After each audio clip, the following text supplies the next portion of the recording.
Okay, on your Unit 2 review, just a reminder that the day of your exam, your definitions will be due. That you want to be sure and between each line of your between each definition that you skip lines, that you underline your term that you're defining, and that you number them. And this time around we have 9 definitions. You should be getting these definitions from your notes. I would suggest not just Googling them, but to find them worded in the same way in your notes that they will be worded on your exams.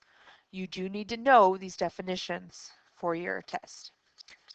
For your different measurements, be sure that you're also familiar with the base unit that is used to measure those. So you need to know what units would be expected to be seen with each of those different types of measurements.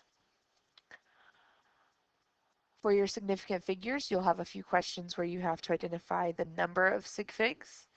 So a reminder that if it's a number 1 through 9, those are always significant. If you have a trapped 0 between other sig figs, it's significant. If we have ending zeros with a decimal, that's significant. And that is it. If we have ending zeros without a decimal, they are not significant. If we have leading zeros at the front of a number, they are not significant. So in our part A here, we have the 3, the 2, and the 5. And then since we have a decimal, the ending 0 is significant as well, and we have 4. In B, we have the 1 and the 5. We do not have a decimal showing, so the zeros at the end are not significant, and that is a 2 sig fig measurement. If we write our values in scientific notation, we have to first identify what are the significant figures in that number. So in A, we have the 4, the 8, and the 9. The zeros are not significant because there's not a decimal. Our rules for scientific notation tell us that we're allowed 1 digit that's 1 through 9. So our first sig fig, we're going to follow that with our decimal, and then anything else that was significant in our original value. Then we have our times 10, and then we're going to go back to our original number and think about where the decimal belongs. The decimal belongs here at the end when it's a whole number. But in our scientific notation format, we put it over here between the 4 and the 8. So if you start between the 4 and the 8, we have to move over 1, 2, 3, 4, 5 times. So that is our exponent. If we look at B, our significant figures start with the 2 and the 5. Leading zeros are never significant. And then we have the 0 at the end. Since we do have a decimal showing right here, that means it is significant, and we will include it in our answer. Our first sig fig is the 2, then we have our decimal, and then everything else that's significant. Times 10, and then go back to your original number. We're trying to get the decimal back at the beginning, and we, in scientific notation, put it here between the 2 and the 5. So we have to go back 1, 2, 3, 4 times, and so that's a negative 4 for our exponent. We should be able to put numbers from standard into scientific like this, and then from scientific notation back into standard notation. If you see any choices that are like 25.0 times 10 to the something power, you should automatically eliminate that as a choice because you can't have 2 numbers before your decimal. You're only allowed 1 significant figure before that decimal, a number 1 through 9. For our calculations, you will be using your calculator on these. Depending on whose class you're in, you'll be approaching putting that into the calculator in a slightly different way. We will need to look at the values in the problem for sig figs though. In scientific notation, everything before the x is significant. So this is going to be a 4 sig fig number. This one is also a 4 sig fig number. So our rule is when multiplying and dividing, we go with the least number of significant figures. And since they're both the same, we're going to round our answer at the end to 4 significant figures as well. So when we multiply those in our calculator, it ends up showing on the screen 213 with a whole bunch of zeros after it. And so when we're trying to put that into scientific notation, we need to first pick out our 4 sig figs. So we have the 2, the 1, the 3, and then that would have to be our next place. So that's where it's going to get cut off. And we look at that next place after it to see if it rounds up. The 0 has no effect on it. So we're going to take that first part and to put it in scientific notation, we'll have 2.130 times 10. And then in our whole number, the decimal belonged here at the end. But in scientific notation, we stuck it between the 2 and the 1. So that has to move over 1, 2, 3, 4, 5, 6, 7, 8, 9 times. And that is our product then in scientific notation. When we divide, we'll follow the same sig fig rule. So we have 2 on top, we have 2 on the bottom. If one of them was a 3 and the other was a 2, we'd go with the 2 because it's the lower amount. These are both 2, so we'll stick with the 2. Whenever we put that into our calculator, it's going to show us this value, 88.4615, on and on. But we know we only need 2 of those significant figures. So that's where our number is going to get cut off. We look at that next place, though, to see if it rounds up. Is a 4 big enough to make it round up? It is not. It has to be 5 or greater to round it up. So that 88 is going to stay in 88. So we're going to, in scientific notation, put our decimal after that first sig fig. Then if we are going to start between the 8's here, you've got to move it over once to get it back where it belongs. So that would be the answer to our division.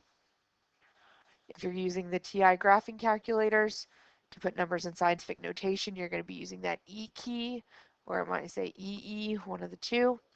And then if you're using Miss Reasoner's calculators, then you're going to use that times 10 to the N key, and you'll use N over D to put in our division. So those are the keys you'll be using for that. For our metric prefixes, you need to be able to identify all of these that are on this page. So if it is to the 9th power, we should know that that is giga. And we also should know the symbols for each one of these. So giga is going to be a capital G. For 10 to the 3rd, we have kilo. And our symbol for that is a K. Negative third is milli. It's a lowercase m. But remember, it's only when it's in front of something else as a prefix that it means milli. If you have a little m just by itself, remember that's going to be meters. 10 to the negative 9th is nano. That symbol's a lowercase n. 10 to the 6th is mega. That's going to be a capital M. 10 to the negative 2nd is centi.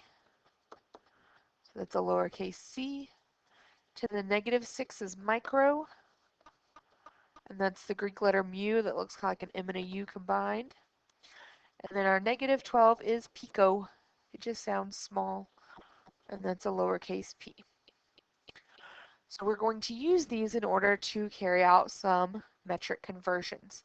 And we should be able to do so in the way that's shown here, where it's in standard notation, and in scientific notation as well. So both of those ways of looking at metric conversions. So we're starting with 250 milliliters.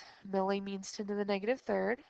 And we're going to liters, which has a power, an exponent of 0 for that base unit. If we think about our number line, we're going from negative 3 to 0. So our unit is getting larger by 3 places. So think of our metric seesaw. If our unit got bigger by 3 places, our measurement, our number, has to get smaller by 3 places. So your decimal in the number 250, if you had $250, the decimal would go here at the end. And we're making it smaller 3 places. So we're going to move 3 to the left. And we have to keep our sig fig agreement the same. So think about what was significant in your original value. We had the 2 and we had the 5, but there was not a decimal showing, so that 0 at the end is not significant, and we will not write it in our converted value. If we are starting with meters, just a lowercase m, that's 10 to the 0, and we're going to micro, so that's 10 to the negative 6. So again, picture you're on your number line, you're at 0, you're going to travel to negative 6, you just got smaller by 6 places. So we're going to do the opposite and make our number bigger by 6 places. We're going to move it 1, 2, 3, 4, 5, 6 to the right. So moving it over 2 times to the right got us to the end of the 5. and then we have 4 more zeros that we're going to put onto the end. None of those zeros were printed before, so none of them can be significant. So do not write your decimal at the end of that number. It's only that one significant figure that we have. So just as an example, if we had 2.7 times 10 to the third kilometers, and I wanted to know how many centimeters that is. If we are at kilo, that's 10 to the third. Centi is 10 to the negative second. So kilo to centi, negative or positive 3 to negative 2, that's getting smaller by 5. So we're going to do the opposite, and we're going to make our answer bigger by 5. And the only thing we're going to change is that exponent. The first part stays the same, and then we just add 5 to our exponent. And that's how we're going to change our value when it's in scientific notation. If we have to make it bigger, instead of moving the decimal to the right, just add to the exponent. If you have to make it smaller, subtract from the exponent. For number 6, we are just writing the two different forms of our conversion factors that could come from these equivalency statements. 1 atmosphere is equal to 101.3 kilopascals. So we have one form of this where whatever is on one side of our equal sign is on top, whatever's on the other goes on the bottom. So that is one possibility. And then we have a second possibility where we just take the inverse. We have an atmosphere over 101.3 kilopascals. So when we start doing dimensional analysis problems, we can set these up and then pick which form of it we would need in order to correctly reduce out our units. So those are the two options for that conversion factor set. If we are given a combined unit like this with our grams per mole or grams per milliliter, we can think of this line that goes through the unit as the line of our conversion factor. Whatever's on the left goes on one side, and then we have our line, and it's that many grams per single mole of whatever it is, so it's going to be 1 mole on the other end. Then we can take the reciprocal. For 1 mole, we'll have 63.55 grams. And those are our two options then for our conversion factors for that equivalency statement. So we're going to be using those conversion factors to solve some dimensional analysis problems. For number 7, we want to know how many drams with a D are in 4.5 ounces. So we need to know the relationship between those two units. And on your exam, you will be given equivalency statements, so you will not have to go find them in your conversion chart. But I will give you the fact that we have 1 ounce equal to 16 drams. So we could arrange it that way, or we could say that there are 16 drams equal to 1 ounce. And we'll choose one of those to set up our work. We are always going to start our work with what we underlined in our problem, what we were given. So we have 4.5 ounces over 1. Remember, there's no unit at the bottom there. That's just to make it into a fraction. And we need to choose the form of our conversion factor that will have ounces in a position that it will reduce out. So we're going to choose the form of this up here that has 1 ounce on the bottom and our 16 drams on top. That's going to show then that our ounces will reduce out. We're left with drams, which is what we were looking for in the problem. Since those two numbers on top are next to each other, remember across the top here, we're just going to multiply. So we'll do 4.5 times 16, and we're going to get a value of 72. That's not our final answer yet, though. If we go back, we will look at the number in the problem for significant figures, so we'll always consider it. It has 2. And our conversion factor, if it was not exact, we would look at it for sig figs. Since 16 is a counting number, it has an infinite number of sig figs, so we will not consider it. We're just going to round this to 2 places, which it already is. We will just put it into scientific notation. So we get 7.2 times 10 to the first grams as our final answer.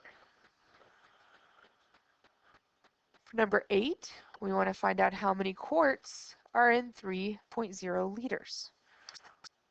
So if we go to our conversion chart, we will see that 1 quart is equal to 0.946 liters. Or there's 0.946 liters in a quart. So we'll start with what's given here. We'll rewrite that number and put it over 1. And since liters is on top, we want to choose the form of this with liters on the bottom. So we're going to pick this one this time. We have our 0.946 liters per 1 quart. If we look and see our units cancel out here, liters and liters, we're left with quarts, which is what we wanted to find. And this time, if we multiply across the top, we have 3 times 1, so it's still just 3. And then we've got a number that's not 1 down here at the bottom, so we have to divide by that. And be careful, you always put in the top number divided by your bottom number. So that's the order you'll put that into your calculator. You'll get a value showing of 3.171, and then we need to look at our sig figs. So we always look at the number in the problem. It has 2 sig figs. And then our conversion factor, that's not a whole counting number that we're using for liters there. So we're also going to look at it and see that it has 3 sig figs. So we have 2 versus 3, and we're going to go with the least amount. So we're going to round this to 2 places. So you've got your 3.1, and that's where it's going to get cut off. But then look at that next number. Does that 7 make the 1 round up? And it does. So that's going to round up to 3.2. So now we're ready to write our final answer. If it is times 10 to the second, or not second, sorry. If it is times 10 to the 0 power, as it would be here, you may choose to leave that part off. So we could have 3.2 times 10 to the 0 quarts. Or you can choose to leave off the times 10 to the 0 and just have 3.2 quarts. Times 10 to the 0 is the only form, though, where you're allowed to leave that off. Okay, you find that a certain diamond you wish to buy weighs this many ounces. How many carats is that? And you will have a problem like this where you have several conversion factors given, and we've just got to figure out our pathway. How are these going to link together? And we know that we want to start with whatever was given to us in our initial problem. So we're going to start with ounces. And if we look at our choices here, we only have one thing with ounces, right there. So we're going to set that up as a conversion factor, and we're going to do so our ounce unit cancels out. So we'll have our 1 ounce equal to 28.350 grams. I wouldn't completely scribble it out in case we do need to see it again, but I'm going to draw a line to show that I've used that one. You might check it off, just something so you don't try to use it again, because we have already switched from ounces to grams. So now we have our unit sitting at grams, and we're still trying to get to carats. And it wouldn't hurt to go to carats and kind of see where we need to go. We ultimately want to end up with carats at the end. So we've got to use the milligram in some way. We're currently at grams, and we have 2 choices here. So we could go from grams to milligrams, or we could go from grams to grains. And since we know carats is going to be converted from milligrams, that means that we're not going to want to use grains. We want to use this one to change it to milligrams. So 1 gram on the bottom, so your grams can cancel. And then what it's equal to on the right, it says it's equal to 1,000 milligrams. Okay. Now we're at milligrams. We can use this one here in the middle. Mg has to be on the bottom, so we'll put our 200 milligrams down here, and that's equal to 1 carat. And I know I'm going to stop because what I have on top there is what I'm looking for in the problem. So we ended up not using our grain measurement at all, and it was in 2 of these that we looked at. So we ended up not using the one we already crossed out there and that one. We could have used that pathway. We could have gone from grams to grains and grains to milligrams. It just would have added an extra step. We should have still ended up with the same result though. So when you put all this into your calculator, we're going to multiply, and then if we multiply by 1, that's not going to change it. But then we've got 200 down here on the bottom, and we want to be sure and divide by that 200. So then when we go ahead and type that all in, we end up with a value of 1.771875. And we'll go to the number in the problem for sig figs. Our original value had 1, 2, 3. The leading zeros are not significant, so just 3 sig figs there. Then go to your conversions. We have this one here that was not exact, so it has 5. But then the 1,000 and 2,000 have an infinite number of sig figs. So 3 versus 5, we're going to round this thing to 3 sig figs. Look at that fourth one then to see if it rounds up. Does it stay 1.77 or does the 1 round it up? And the 1 does not round it up, so it's simply going to stay 1.77 times 10 to the 0 because it's not moving any from where it initially was, carats. Or if you just had 1.77 carats, that would be acceptable as well. For your density calculations, we are going to recognize that this is a density problem because it tells us that we have a rubber stopper dropped into a graduated cylinder with 50 milliliters of water. The water rises to 57.3 milliliters, so we can find the volume of the stopper. The mass is 15.08 grams. What is the density? So density equals mass over volume. We don't need to rearrange it because density is what we're solving for. The mass is given to us directly, so we have 15.08 grams. But our volume is not given to us directly. We have water displacement going on, so we have to determine the volume of the stopper. And there's a rule with subtracting, it's addition and subtraction, for significant figures that we haven't really talked about yet. So some of you may have a slightly different answer on this one. But if we start out with 57.3, that's written out to the 10th place. And we're subtracting our 50 milliliters of water that were initially there. That's also out to the 10th place. And with adding and subtracting, it's all based off of place value instead of how many sig figs. So since both of these are to the tenths, which we do the subtraction, it will also be written to the tenths. So this actually becomes a 2 sig fig number based off of place value. That's just for addition and subtraction. So we're going to put our 7.3 on the bottom. And then those are the values that we're looking at when we are determining sig figs for our final answer. So we have 4 from the mass, only 2 from our volume. So we'll round our final answer to our 2 sig figs. When you type it into the calculator, we get a value of 2.06575. And if we round that to just 2 places, that's where it's going to get cut off. Think about if that 6 makes that 0 round up or not. It does.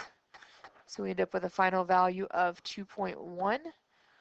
And then look to see if any of our, oh, I made a mistake. I just now noticed. That 7.3 was our volume. That was milliliters. And so we do not have any units that cancel out. We have both of those left behind. So grams per milliliter would be our answer. You could also have 2.1 times 10 to the 0 grams per milliliter. Remember, milliliters and centimeters cubed are the same thing. So you could also have 2.1 grams per cubic centimeter. That would be acceptable as well. Or you could have it in scientific notation with it. If you were not clear on your sig fig rules on addition and subtraction, because we haven't talked about it, and you went ahead and went with 3 sig figs from the problem, because each of these had 3, then you would have 2.07 grams per milliliter. And that would be okay as well. So on your exam, we won't be testing the addition and subtraction sig fig rules, because we haven't really practiced that yet. On the last one here, what is the volume of a piece of aluminum that has a mass of 21.2 grams, and we're given the density of aluminum to be 2.70 grams per cubic centimeter. So we'll start with our basic density equation, D equals m over v, and we're trying to solve for volume. So remember, that's got to multiply over there on that side. Density we've got to divide by then.